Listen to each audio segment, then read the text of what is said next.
Hi hello dears, എല്ലാ മക്കൾക്കും എജ്യുമേറ്റിൻ്റെ മറ്റൊരു ക്ലാസ്സിലേക്ക് സ്വാഗതം. ഇന്നത്തെ ക്ലാസ്സിൽ നമ്മൾ 5ാം ക്ലാസ്സിലെ സാമൂഹ്യശാസ്ത്രത്തിലെ 5ാമത്തെ പാഠമായ വരയ്ക്കാം വായിക്കാം ലെറ്റ്സ് ഡ്രോ ആൻഡ് റീഡ് എന്നുള്ള ചാപ്റ്ററിൻ്റെ ഫുൾ നോട്ട്സാണ് കേട്ടോ എടുക്കുന്നത്. ഇംഗ്ലീഷ് മീഡിയം, മലയാളം മീഡിയം ഉണ്ട്. ക്ലാസ് നിങ്ങൾ എന്ത് ചെയ്യുക, നിങ്ങളുടെ കൂട്ടുകാരിലേക്ക് കൂടെ ഷെയർ ചെയ്ത് കൊടുക്കാൻ മറക്കരുത് കേട്ടോ. ക്ലാസ്സിലേക്ക് കിടക്കുന്നതിന് മുന്നേ ചാനലൊന്ന് സബ്സ്ക്രൈബ് ചെയ്ത് സപ്പോർട്ട് ചെയ്യണേ. പിന്നെ നിങ്ങൾക്ക് ആവശ്യമുള്ള 5ാം ക്ലാസ്സിലെ എല്ലാ വിഷയങ്ങളുടെയും വീഡിയോസ് നിങ്ങൾക്ക് STD 5/2024 എന്നുള്ള പ്ലേലിസ്റ്റ് നോക്കിയാൽ ലഭ്യമാകുന്നതാണ് കേട്ടോ. അപ്പോൾ ശരി, നമുക്ക് നേരെ ക്ലാസ്സിലേക്ക് കടക്കാം. What are the usages of layout? Know the location of each building. Know about the various situations working in each building. To know what on each floor helps in locating various offices and services centers. For knowing where to go in case of fire or accident. One can find the destination easily, and layout helps to understand the location of facilities like toilets, parking and rest areas. ലേഔട്ടുകളുടെ ഉപയോഗങ്ങൾ എന്തെല്ലാമാണ്? ദിശ മനസ്സിലാക്കാൻ, ഓരോ കെട്ടിടത്തിൻ്റെയും സ്ഥാനം അറിയാൻ, ഓരോ കെട്ടിടത്തിലും പ്രവർത്തിക്കുന്ന വിവിധ സ്ഥാപനങ്ങളെക്കുറിച്ചറിയാൻ, ഓരോ നിലയിലും റൂമിലും എന്തൊക്കെയെന്നറിയാൻ, വിവിധ ഓഫീസുകളും സേവനങ്ങളും ലഭ്യമാക്കുന്ന സ്ഥലങ്ങൾ കണ്ടെത്താൻ സഹായിക്കുന്നു. തീപിടുത്തം, അപകടം തുടങ്ങിയ അടിയന്തര സാഹചര്യങ്ങളിൽ എങ്ങോട്ട് പോകണമെന്ന് മനസ്സിലാക്കാൻ ഉപകാരപ്രദമാണ്. എല്ലായിടത്തും ചോദിച്ചു നടക്കാതെ തന്നെ ലക്ഷ്യസ്ഥാനം എളുപ്പത്തിൽ കണ്ടെത്താൻ സാധിക്കും. ടോയ്ലറ്റ്, പാർക്കിംഗ്, വിശ്രമ കേന്ദ്രം തുടങ്ങിയ സൗകര്യങ്ങൾ എവിടെയാണെന്ന് മനസ്സിലാക്കാൻ സഹായിക്കും. What are sketches? Sketches are drawings having limited information about a place drawn from one's own memory or by observing that place. എന്താണ് രേഖാചിത്രങ്ങൾ അല്ലെങ്കിൽ സ്കെച്ചുകൾ? വളരെ കുറച്ച് സവിശേഷതകൾ മാത്രം ഉൾപ്പെടുത്തി ഒരാളുടെ ഓർമ്മയിൽ നിന്നോ ഒരു പ്രദേശത്തെ നോക്കി കണ്ടോ വരച്ചെടുക്കുന്ന ചിത്രങ്ങളാണ് സ്കെച്ചുകൾ അല്ലെങ്കിൽ രേഖാചിത്രങ്ങൾ. What are plans? Plans are prepared based on exact measurements, location details, scales and directions of a place. എന്താണ് പ്ലാനുകൾ? ഒരു പ്രദേശത്തിലെ വിവരങ്ങളെ സംബന്ധിച്ച കൃത്യമായ അളവുകൾ, അവയുടെ സ്ഥാനം എന്നിവ തിട്ടപ്പെടുത്തി തോതിൻ്റെയും ദിക്കിൻ്റെയും അടിസ്ഥാനത്തിലാണ് പ്ലാനുകൾ തയ്യാറാക്കുന്നത്. What is the difference between a sketch and plan? While preparing the plan of buildings, it also includes exact measurements. But when sketches are prepared, measurements may not be exact. പ്ലാനും സ്കെച്ചും തമ്മിലുള്ള വ്യത്യാസം എന്താണ്? പ്ലാൻ തയ്യാറാക്കുമ്പോൾ അതിൽ കൃത്യമായ അളവുകൾ കൂടി ഉൾപ്പെടുത്തുന്നുണ്ട്. എന്നാൽ സ്കെച്ചുകൾ തയ്യാറാക്കുമ്പോൾ അളവുകൾ കൃത്യമാകണമെന്നില്ല. Which instrument is used to find direction? ദിശ അറിയുന്നതിന് ഉപയോഗിക്കുന്ന ഉപകരണമേത്? കോമ്പാസ് അഥവാ വടക്കുനോക്കി യന്ത്രം. How do you find the direction on a map? A map will usually have a sign indicating the direction.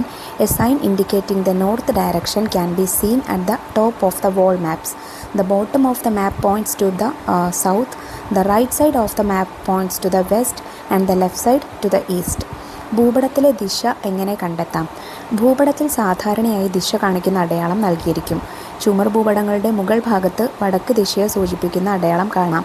ഭൂപടത്തിൻ്റെ ചുവടുഭാഗം തെക്ക് ദിശയും വലതുഭാഗം പടിഞ്ഞാറ് ദിശയും ഇടതുഭാഗം കിഴക്ക് ദിശയും സൂചിപ്പിക്കുന്നു.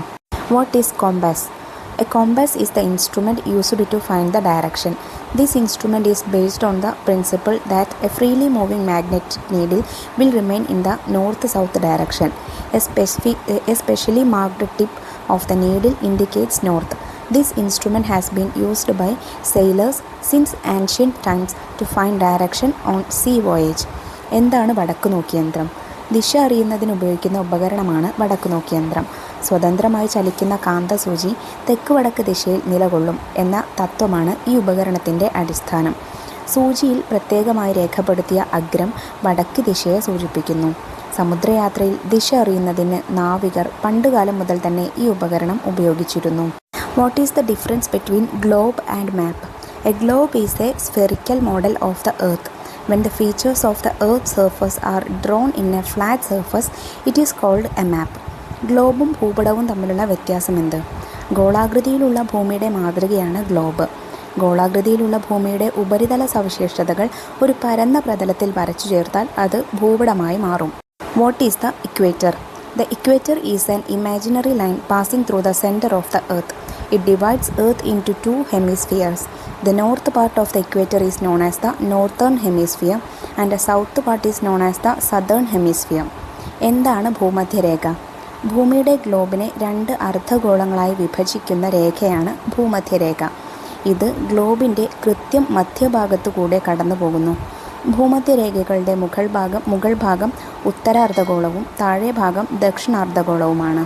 What are latitude and longitudes? Imaginary circles drawn parallel to the equator are called latitude. The semicircular lines drawn perpendicular to the latitude are called longitudes. എന്താണ് അക്ഷാംശരേഖകളും രേഖാംശരേഖകളും? ഭൂമധ്യരേഖയ്ക്ക് സമാന്തരമായി അതിനു മുകളിലും താഴെയുമായി വരച്ചിരിക്കുന്ന, അതായത് ഇടത്തുനിന്നും വലത്തോട്ടേക്ക് വരച്ചിരിക്കുന്ന വൃത്താകൃതിയിലുള്ള രേഖകളാണ് അക്ഷാംശരേഖകൾ. അക്ഷാംശരേഖകൾക്ക് ലംബമായി വരച്ചിരിക്കുന്ന, അതായത് മുകളിൽ നിന്നും താഴേക്ക് വരച്ചിരിക്കുന്ന അർദ്ധവൃത്താകൃതിയിലുള്ള രേഖകളാണ് രേഖാംശരേഖകൾ. What is cartography?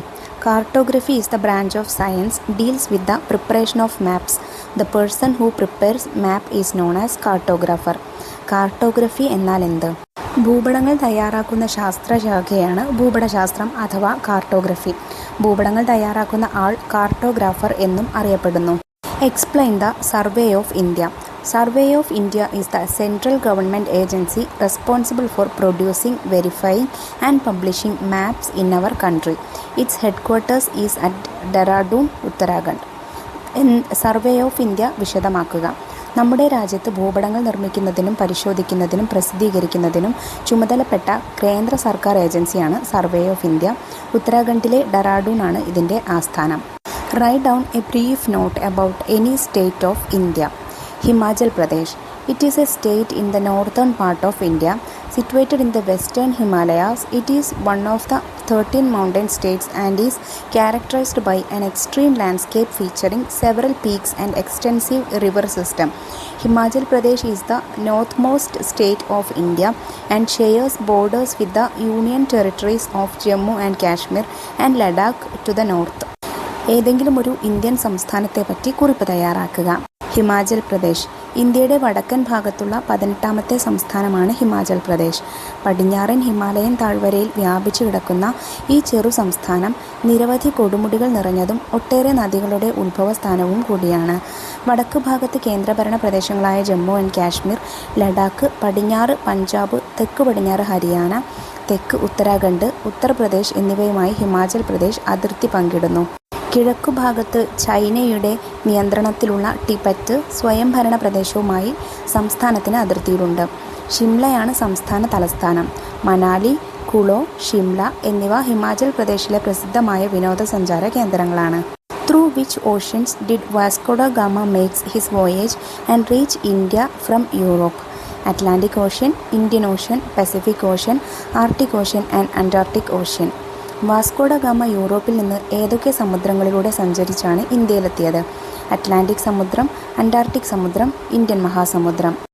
Right down the continents name. Asia, Europe, Africa, Antarctica, North America, South America, Australia. ഏതൊക്കെയാണ് വൻകരകൾ അഥവാ ഭൂഖണ്ഡങ്ങൾ? ഏഷ്യ, ആഫ്രിക്ക, വടക്കേ അമേരിക്ക, തെക്കേ America, Antarctica, Europe, Australia. Why do maps have great significance in human life? Different types of maps are used in fields such as geographical studies, defense, tourism, administration and transport. When natural disasters like floods, landslides and other catastrophic events occur, maps and route maps are widely used to reach quickly in such areas and engage in relief operations. ജനജീവിതത്തിൽ ഭൂപടങ്ങൾക്കുള്ള പങ്ക് എന്ത്? ജനജീവിതത്തിൽ ഭൂപടങ്ങൾക്ക് വലിയ പ്രാധാന്യമാണുള്ളത്. ഭൂമിശാസ്ത്ര പഠനം, പ്രതിരോധം, വിനോദസഞ്ചാരം, ഭരണനിർവഹണം, ഗതാഗതം തുടങ്ങിയ മേഖലകളിൽ വ്യത്യസ്ത തരം ഭൂപടങ്ങൾ ഉപയോഗിക്കുന്നു. പ്രളയം, ഉരുൾപൊട്ടൽ തുടങ്ങിയ പ്രകൃതി ദുരന്തങ്ങളും മറ്റ് അപകടങ്ങളും ഉണ്ടാകുമ്പോൾ ദുരന്തമുഖത്ത് വേഗത്തിൽ എത്തിച്ചേരാനും ദുരിതാശ്വാസ പ്രവർത്തനങ്ങളിൽ ഏർപ്പെടാനും ഭൂപടങ്ങളും റൂട്ട് മാപ്പുകളും ഉപയോഗിക്കുന്നു. നിത്യജീവിതത്തിൽ ഭൂപട വായനയിലൂടെ കടന്നു പോകേണ്ട സന്ദർഭങ്ങൾ പലപ്പോഴും ഉണ്ടാകാറുണ്ട്.